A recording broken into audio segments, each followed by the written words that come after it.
Hi guys, it's story time with Grandma.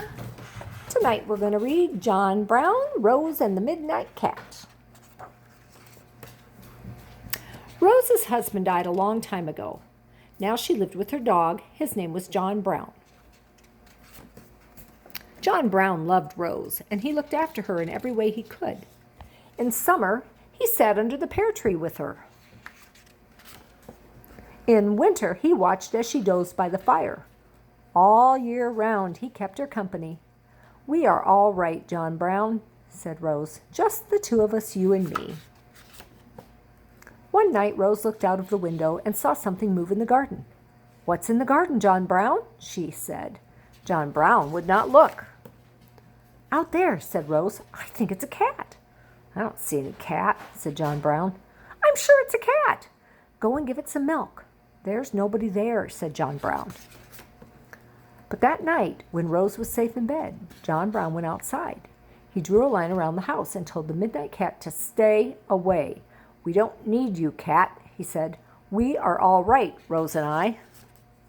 The next night, Rose saw the midnight cat as he slipped through the shadow of the pear tree. "Look, there he is, John Brown," she said. "Don't you see him now?" But John Brown shut his eyes. Rose sighed and packed up her knitting. Then she wound up the clock and took the milk bottles out. John Brown followed her. "I'm sure there's no cat."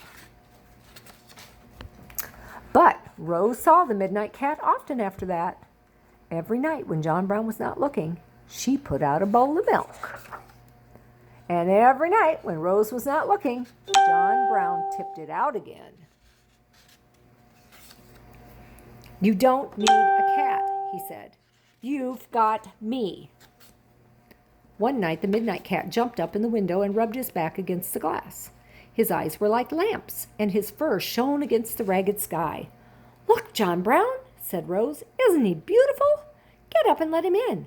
"No," said John Brown, and pulled the curtain shut. "No, I won't let him in." Next morning, Rose did not get up. John Brown waited in the kitchen for his breakfast, and nothing happened. He went to see what was wrong. "I'm sick," said Rose. "I'm staying in bed." "All day?" said John Brown. "All day and forever," said Rose. John Brown thought. He thought all through lunchtime, and when supper time came, he was still thinking. An hour past supper time, he went back into Rose and woke her gently. "Will the midnight cat make you feel better?" he asked. "Oh, yes," said Rose. "That's just what I want." John Brown went out to the kitchen and opened the door, and the midnight cat came in. Then Rose got up and sat by the fire for a while, and the midnight cat sat on the arm of the chair. And that is the end of the story of the Midnight Cat.